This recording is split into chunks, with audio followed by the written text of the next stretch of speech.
दरम्यान व्यावसायिक gas cylinder पुरवठ्यावरती निर्बंध लावण्यात येतात। दरवाढीमुळे हॉटेल व्यावसायिक अडचणीमध्ये सापडले। सिलेंडर महागल्यानं पदार्थांचे दर सुद्धा वाढण्याचा अंदाज आहे। परिस्थिती न सुधारल्यास हॉटेल सुद्धा बंद करण्याची वेळ या हॉटेल व्यावसायिकांवरती आलेली आहे। दीपक निमजे यांच्याशी संवाद साधलाय आमचे प्रतिनिधी तेजस मोहतर यांनी। पाहूया ते नेमकं काय म्हणतात।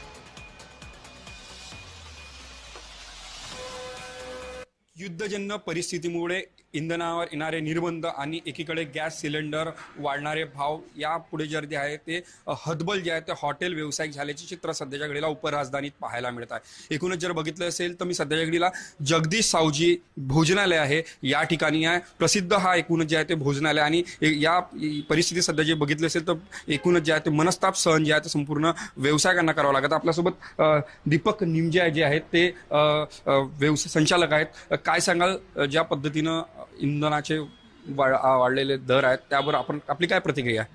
माझी ही प्रतिक्रिया आहे का गव्हर्नमेंटनी काहीतरी कमी करायला पाहिजे। जर गव्हर्नमेंटनी कमी करणार नाही तर माझ्याकडे कमीत कमी 10 वर्कर आहे, माझे 2-3 सिलेंडर लागते, त्यामध्ये माझे 5 ते 6 हजार रुपये खर्च होईल। त्यामध्ये अजून मला कसं काय परवडेल ते समजून नाही राहिलं। जर मला परवडणार नाही तर पुढे जाऊन मला व्यवसाय एकतर मुलं कमी करावं लागेल, नाही तर मग व्यवसाय कमी करावा लागेल।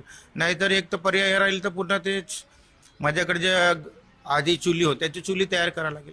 वाढणारे सिलेंडरचे भाव त्यामुळे नागपूरच्या सावजीचा गोडवा कमी होणार असल्याचे मत जे आहे ते हॉटेल व्यावसायिकांनी व्यक्त केलेले आहे। कॅमेरामॅन मंगेश मोहितेसह तेजस मोहतुरे, जय महाराष्ट्र न्यूज, नागपूर।